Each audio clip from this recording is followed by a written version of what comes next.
Peace, love, and happiness, beautiful people. You are tuned into Real Estate with B podcast with your gracious host, me, Oyabiyi Ajinaku. Everybody calls me B. Today, I have a really great episode planned for you guys. Today, we are going to cover pretty much the real estate basics. This podcast is broken up into several segments. One being the most general, so we talk about general terms and such. The other segment being the lenders table, where I bring on various lenders to talk to you about how to get pre-approved. And we had our gracious host Nathan Jennison on with us from the Mortgage Architects. So for footage on that, go ahead and check out the YouTube channel Real Estate with B, as well as my Instagram page Real Estate with B as well. It will give you a lot of great tips on how to maneuver in this market and actually what lenders do. Today, I'm going to talk to you from a realtor standpoint because I am, of course, a licensed Illinois realtor, real estate broker. So we have a couple of different names, realtor, real estate broker, and such. So I am definitely qualified to talk to you guys about this, not only from just a residential housing standpoint, but from a commercial standpoint. But we're going to slow it down. And what I'm going to say is if you are not subscribed to the channel, go ahead and start subscribing so that you can continue to get this information to you as well. And you'll hit the notification button so that you can also get notifications on when episodes drop, of course. And if you're not already following me, follow me on Instagram at Real Estate with B. There you will see different behind the scenes footage as well as different clips and shorts as well. One thing in particular I do want to point out, I am a licensed Illinois real estate agent. So I can only counsel you about Illinois specifically, but if you do your own research as well, you can also apply a lot of these same terms and a lot of this knowledge to your market as well. So when you do go to my Instagram page, you will see it's a lot of Chicago based because I am from Chicago, of course. And so you'll get to check out different restaurants and, different renovations and such that's going on in the Chicagoland market. If you are interested in purchasing a home, we can talk about that as well. Today, I just want to get into it and talk to you about the basics. So we're going to start off with what is real estate. And we're also going to talk about why it is one of the best investments that you could potentially make in your lifetime. So real estate is actually known for creating the most millionaires throughout the history of time. Real estate is a stable commodity, a stable investment that has been around since the beginning of time. If you think about it, Earth is a big landmass, and real estate is heavily based on land. Over time, human beings throughout history, if you go through your history books, you will see that human beings developed this land. So they developed this land for various different things. The primary, the goal back then was agriculture. We were more concerned with feeding ourselves. Today's real estate environment is more so geared towards housing ourselves, providing shelter, as well as agriculture, as well as investment opportunities to where we can profit from it as well. So there are various layers to the real estate market in general, wherever you are. So let's tap into what is the actual terms of real estate, like what are the different types of real estate. So real estate is broken down into several categories. You have residential real estate, you have commercial real estate, and you have industrial real estate. So residential real estate, as you would guess, is just your housing, your basic shelter and so forth.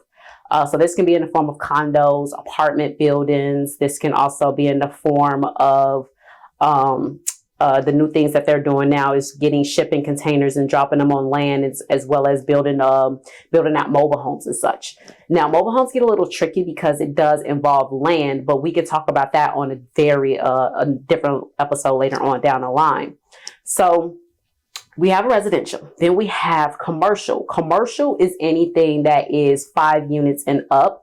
when it comes to residential living. But you also have to think about commercial spans to your office spaces, your production spaces, your warehouse, and so forth, your shopping centers. So where you go to shop, that's actually a commercial real estate that somebody owns, and they rent it out to different shops in that location to generate money for them. So commercial is usually your bigger investment pockets individual that gets into that market. They have more money to put up front, and they are expecting returns, generous returns on a continuous basis. Now, from there, we do have industrial. So your industrial, you think of manufacturing, you think of your auto plants, you think of your Apple plants, and so forth like that. Those are where you're manufacturing things, or you're putting together like gas and electricity and such. That also would go into the industrial category as well. So within the commercial space and industrial space, you have this specialty usage. And with that specialty usage, that's usually used for mixed use buildings where you have a combination of stores and residential. They're used for churches where you build on the land, and you're building congregations of worship places for congregations. So that could be synagogues as well. And then you're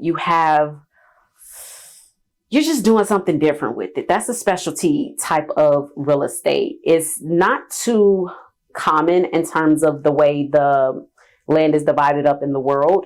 Mostly we're looking at commercial and we're looking at residential. Why? Because people always need housing, and people always are going to need things manufactured for them for their way of living. So that's where we are with that. When you think about real estate, the basis of it, though, is heavily tied to land. And what that means is when you take a piece of land, when you take a parcel, you take an acre or however many you want to put it, you have to decide what you want to do with that land. And what you decide what you do with that land, that ultimately turns into your investment model. So, for instance, you can purchase a plot of land and you can simply build your home on it. And when you simply build your home, that's just going to house you and your family, 2-parent household, 3 kids, that's 5 people. Maybe you want to throw in grandma and granddad. So then you add up. That is just strictly for shelter. You're not necessarily looking to get any return on that property unless you're planning on selling it later on down the line. Then the next level of that is maybe you want something more agricultural. Well, land back in the day, there was a period of time when land was used for its rights and so forth. And we'll get into later about what you can actually do with this land or with this real estate that you have. So you will have the crops growing onto it. So that's why you have the USDA loans coming out now as well, because they want to give you land that you can do something with. So maybe you want to have a mini farm and you want to grow chinchillas. And don't mind me, because I was reading some consumer law text about chinchillas in this case that was happening in Minnesota a while back. But anyway, so you decide what you want to do with this land. And back in the day, if you remember the gold rush, if you remember the oil rush, and this is why land has been, or real estate has been tied to making millionaires, if not even billionaires, because back in the day when they owned that piece of land, you will see them sell the mineral rights to it. So what that means is they had oil, somebody tapped into it and figured out like, hey, you have oil, we need oil to power the world. Can I purchase the rights to that land so that I can extract the oil from it, and I'll pay you proceeds from it as well as you let me use the land? Well, lots of people got rich for that, especially as well as the gold rush and so forth. People were going through, and if people may not know that rivers and such, like you can have different assets on your land as well in terms of like rivers and minerals and such. So what they did with that is, hey, you have gold here. We want to go ahead and mine for gold around here. So you'll see a lot of those contracts back in the day. And that created lots and lots of millionaires, if not billionaires. And hold on, I know you're like, what? Why are you telling me all of this? It's just best that you understand the overall view of real estate and how important it is to mankind in general, and what you can do with it for your family. Just to give you some ideas, because don't think it's too far-fetched. Like, hey, I want some land because I want to build a go-kart arena on it and have people pay me to come and drive go-karts. Do it. It's a great investment. You can go ahead and purchase the land, build a racetrack on it, and then people start paying you to use the racetrack for go-karts. Or you want to purchase the land and do a lot of agriculture things because you like to grow things for yourself.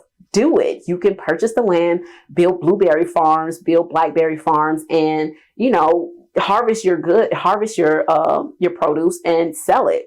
So there are multiple ways and things that you can do with land in terms of investment.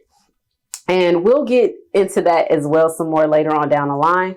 But going on to the next thing is what people use land for is that they build on it. And what they build determines what they plan on doing with it in terms of zoning and such. So you may notice that in your city, you have certain areas where there are only factories. You have certain areas where there are only condos or houses or multi-units.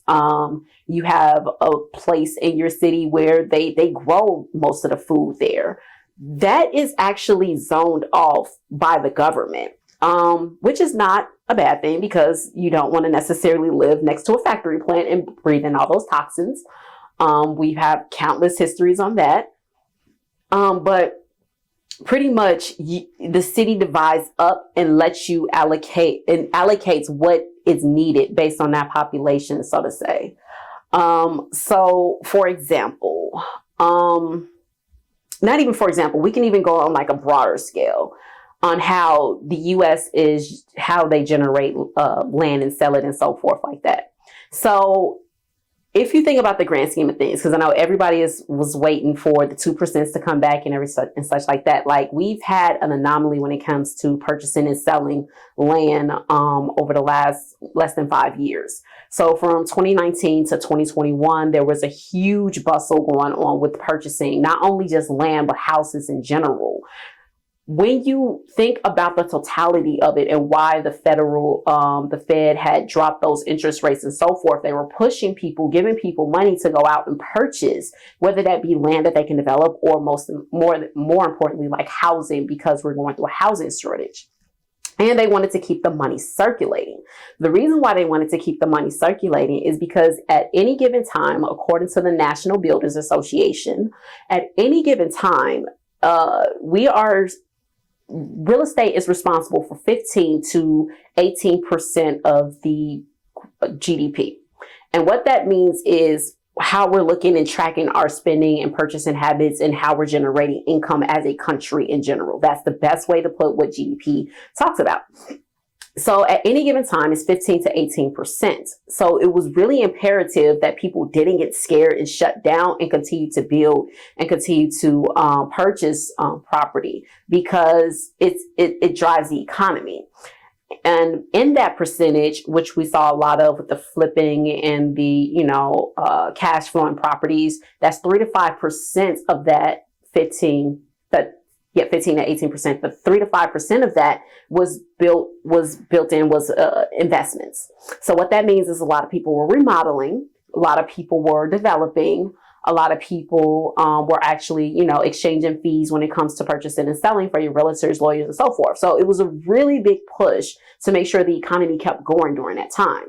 Hate to break it to you, and we'll talk to different lenders about it, but 2% is not coming back. That was unheard of. It wasn't like really even supposed to happen. I get why it happened. They were pushing everybody to purchase, but realistically, if you look at the rates before then, and you'll see that we're back on track to what but how things are supposed to gradually increase over time. That's the best way I can put it for now. So what that means is this, because I don't want to get off topic, because we were talking about the different uses for land. So when you take this land and you develop and you decide, okay, I'm not just going to live on this land. I'm not just going to grow agriculture on this land, but I'm going to build on it so that I can generate an income for myself. We don't have as much oil anymore. We may have more factories coming back. Who knows? Not going to get into politics here. But what we do know is that there is a housing shortage, or that we can definitely generate income through renting out the uses or the rights to use our land or to use our property. So that structure that we build is a part of real estate as well. It's how we develop the land. So that structure can be anywhere from a 4-unit, depending on how you're zoned, because you can definitely check with your realtor if you're trying to build or anything down the line. But this gives you an idea of also if you're renting, or why the matrix is built up, how it is for where you're renting as well. But you decide you want to build a 4-unit on this lot. And when you build that 4-unit and you refinance out of that loan, you can then start generating income from it. So you can set off a portion of it to pay your loan back, as well as reap the benefits from people paying you. That is one of the major things that has developed a lot of millionaires in the US. This is why other countries, you can look it up, other countries come to invest here as well, because they know that the financial markets are very welcoming to getting loans on real estate, because it's a big push on how they sell loans later. We'll talk about that as well. We have a lot to talk about real estate, and I don't know if you can understand, but I really enjoy real estate because I feel like everybody needs this information, but you can use this information to get your family in a better position. I've seen people grow little communities for their families, and just for their families. I've seen people grow bigger communities or come together and build bigger communities like they're doing out in Atlanta and in various parts of the US, where they can control their politics in terms of their schools and how their cities are ran and so forth. So it's so many layers to it, but let's narrow it back down to you though, and how this applies to you and why it applies to you in terms of getting started in real estate, because that's what you're here for, to learn about how to even get started in real estate. So we went over why it is important, or what real estate is and why it's a great investment, and the different types of real estate. So now let's talk about the different benefits when it comes to owning real estate. So we talked about land and how you can grow your own food, on how you can rent it out for your mineral rights and such, if you still have minerals in that land, and you can build on it. You can develop it. So let's talk about when you just have a home. Let's just take it back to that level. So when you have a home, the different benefits that you have with that is the tax benefits. If you are not aware, people are able to write off a lot with their houses. And I know this is around tax time, so definitely talk to your tax consultant and your accountant about this, because you can get tax breaks, especially if you're senior citizens and such. You can get depreciation deductions. You can write off your mortgage many times. And I've seen people get money back from this. Like, I've seen they get delivered a check later on down the line and say, like, here's some extra spending money. So these are the different benefits that you can get from it. So your depreciation, you can write off generally. Your tax breaks benefits from owning a piece of property or land. And then there is, what was the other one that I was talking about? Not the appreciation, but how you can deduct your mortgage as well. So that's one of the benefits that really relates to you right now, especially during the tax season. Other benefits that comes with owning this land is we talked about the income you can generate from it, and we'll talk a little bit about that more later, but land appreciates.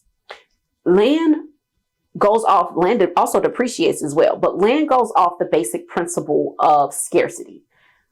We have earth. We only have so much land of it. Most of earth is water, if you did not know about geography or anything. So there's only so much land that can be used to be developed for housing, agriculture, and so forth. About 1 billion, a little bit over, about 1 billion of land is for sale every single day in the U.S. generally. And what that means is this can be for sale for developing. This can be for sale for purchasing just to live. This can be for sale just to own land for hunting grounds, because you'll see a lot of that as well. But that's bigger pockets money. We'll talk about what applies to us here. So let's say in your city, you see all these different lots for sale. Not only can you purchase those lots generally from the city, so I would get in contact with your councilmen and such to see how you can do that, or just a realtor, they can help navigate that with you. But you can purchase this lot and you can build on this lot. But let's say you have other lots around you that are for sale as well. Well, your friends can as well. They can purchase the lot next to you, or somebody else, random, a stranger, purchase the lot next to you and they build on it. As they continue to build on it, we have what's called appreciation within this giving area. Usually within this half-mile radius is what we like to take this estimate from. And as you build your home, let's say it's worth $250, the next person builds it and it now appreciates even more because now you have a nicer build, you have nicer quality of homes in the area, and you have taxpayers come into this area because taxes, what they're using your real estate taxes for, or what you should be paying attention to if you are into politics, is what your taxes are being used for. Because taxes are generally used for the community. What that means is your roads can be developed, your school, the access to the resources that you have. That's what taxes are for. That's why they're important, and why you would get tax benefits and so forth. But not only that, you have another taxpayer coming into the community that actually appreciates the value next to your home as well. And so forth down the line when you go to the third property, the fourth property, the fifth lot, and so forth. That's what you call as a natural appreciation going on. Now, there is depreciation in land and housing as well. So that comes into play when you have a lot of people in the area that don't take care of their homes. They look raggedy on the outside and they haven't done any upgrading and updated with the market. So it's pretty much falling apart. Now that home has actually depreciated in value because what can you do with it? Think about it. If you get a home, you want to move right in and you want to be able to use it to the fullest capacity for life at that moment. You don't want to have to necessarily go in and put money into it. Now you can, and that would appreciate the value of the property, which you see a lot of people do with renovation loans or fix and flip loans, to build up that value and extract it out. But many times we just want to purchase and we just want to move in and we want to live, right? So with that, you have appreciation with that property and depreciation if your neighbors aren't taking care of their properties. And that also goes with the demographics of the area and so forth. And you'll see a lot of it. So, I mean, I just challenge you, just do a search on how much homes are worth in your area and see what that search was compared to maybe 5 years ago, 10 years ago, 15 years ago. You will see that it has naturally appreciated between 3 to 5% every year. This is one of the major reasons why you want to purchase. You may see the opposite as well, but then I will also challenge you to think about that as an opportunity, because what that means is you can gather your financial resources and purchase in this area and build the value back up and extract that value for your homes, for your life, and for your family. Not only that, who doesn't want to, make their neighborhoods more beautiful or better, or just get money, around where they live as well? That's definitely a possibility. Also, one of the benefits of having real estate is that we talked about it. Everybody needs shelter. It's never going to go anywhere. So that's what makes it one of the most reliable and the most stable investments anybody can make in their history. And I will challenge you to say this because somebody had gotten on me about this recently. They was like, real estate isn't the number one. I was like, okay, well, what is it? Don't tell me stocks. Don't tell me insurance or anything like that, which those are all very important financial tools to have. And they was like, no, I'm not going to say any of those things. It's your health. So I do want you to take that little tidbit of information. Health is actually wealth. But as a real estate agent, my argument is going to still be real estate is the number one. Because it can give you the financial resources you need to continue to take care of yourself and your family. So that's another big one.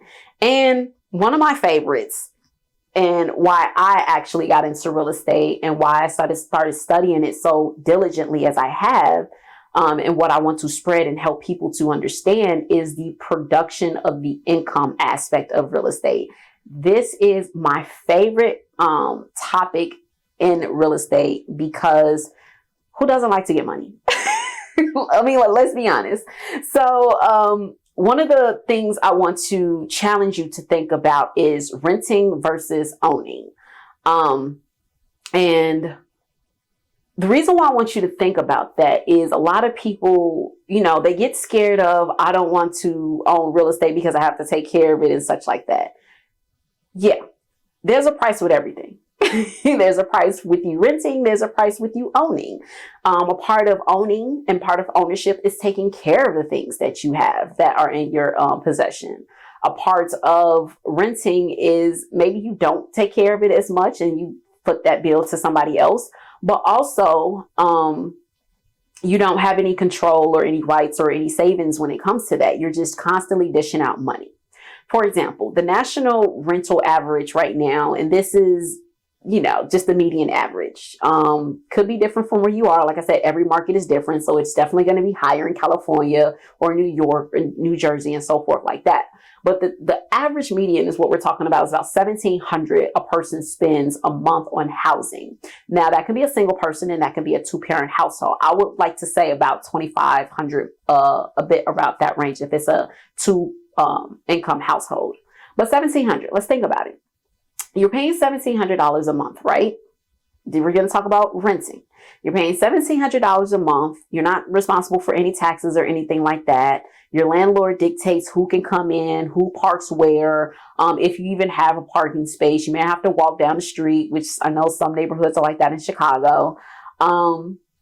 But also, you're renting. You're just using it temporarily, so to say, because once that lease is up, you have the option of renewing it. Most time leases go up, and then you have the option of continuing to go forward with your lease. So the reason why I'm saying all of that is $1,700 a month is a lot.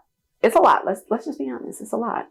And it's usually 30% of your income. So you're probably making $4,100 or something around that.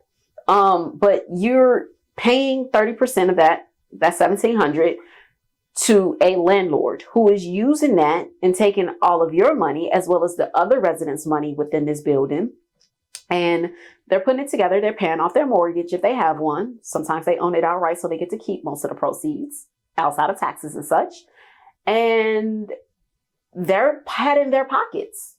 Yeah, they're pretty much stashing that money away.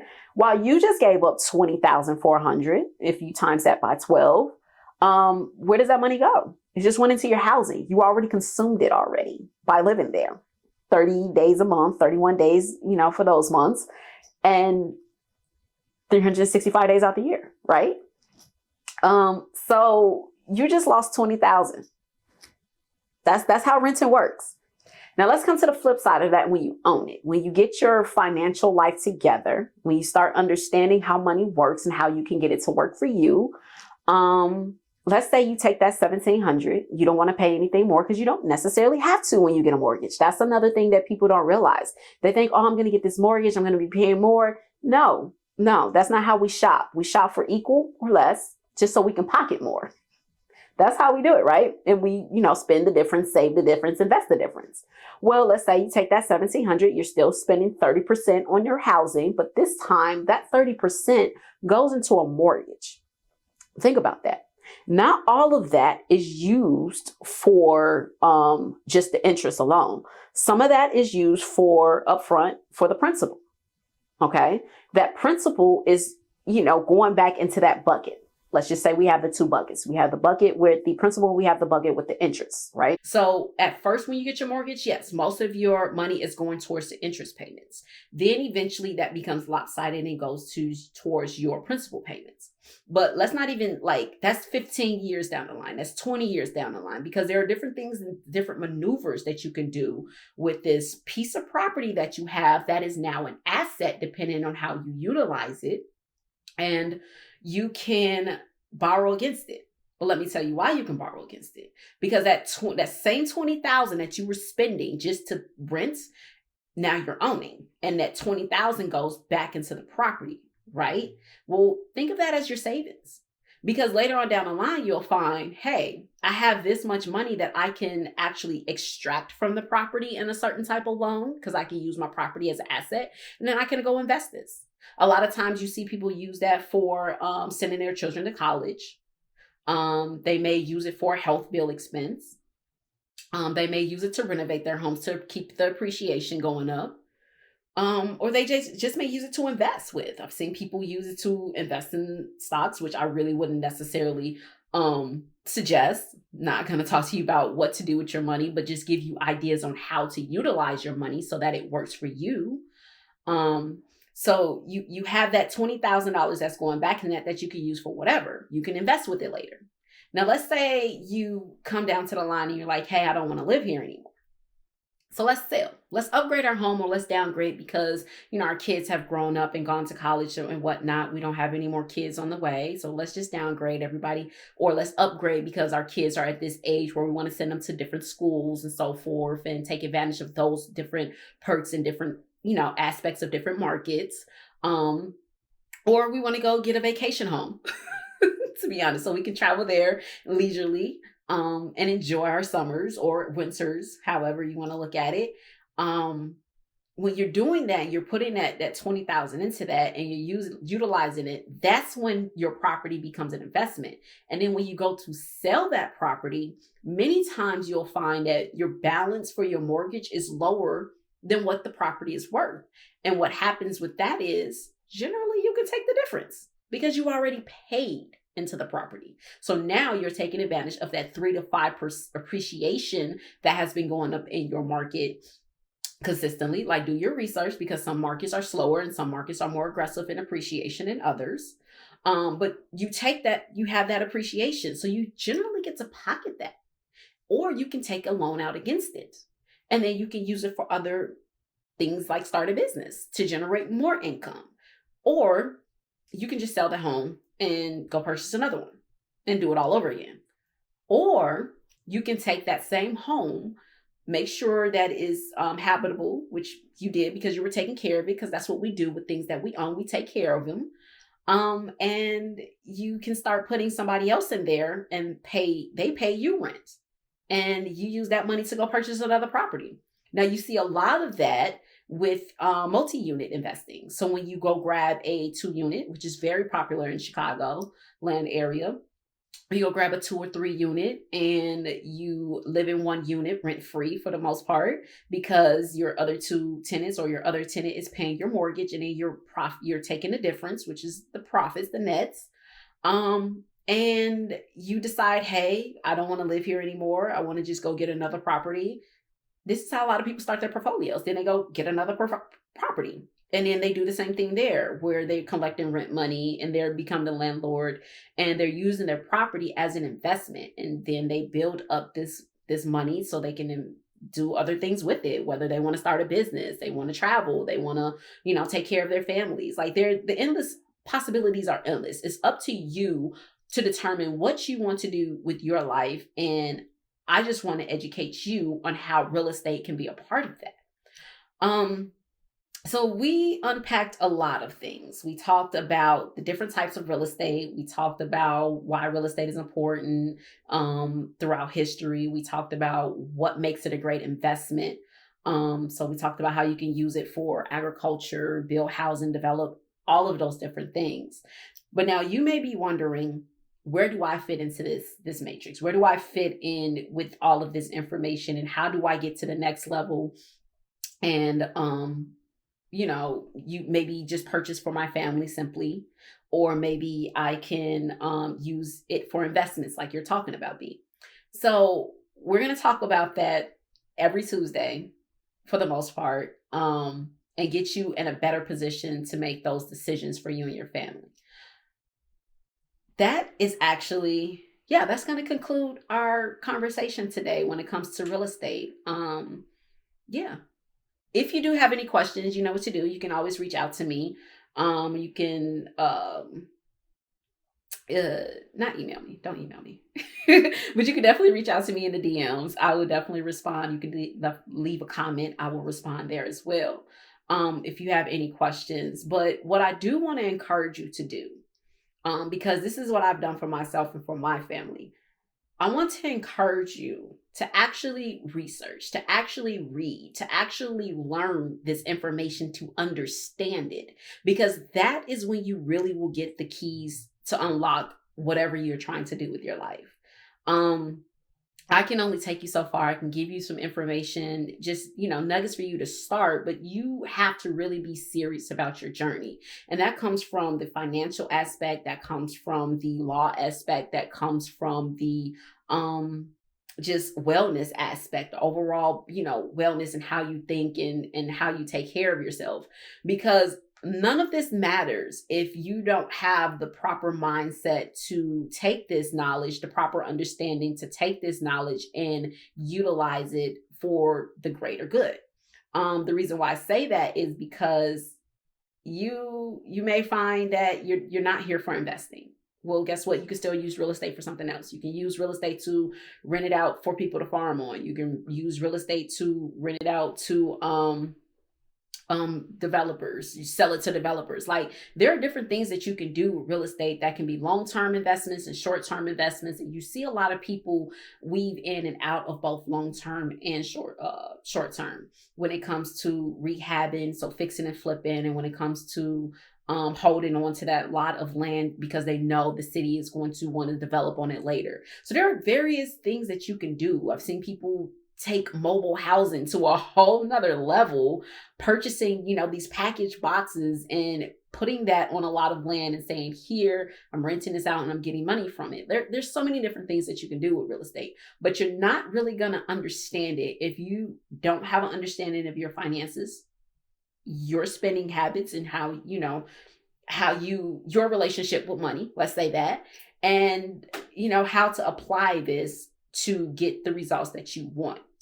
So I do encourage you to definitely tune in on Tuesdays. So we'll definitely drop these episodes, but also do your research in the meantime, in between time, because that's how these conversations develop. Definitely link up with your, local realtors in your market as well, if you're not in Chicago, and see, what they're thinking about the market and how, you can utilize the different tax breaks and advantages within your given, census tract. Because what you also don't realize is that, and we'll talk about this later, is that different loans and different perks and incentives are tied to census tracts. They're tied to land itself when it comes to the median income or the maximum income, the lowest income, if it's rural, if it's, urban, like all of those things make a huge play. And you may find like, hey, I just want to have some land I can go fish on. One of my dreams. Or I just want to have this beautiful condo downtown. How can I make this work?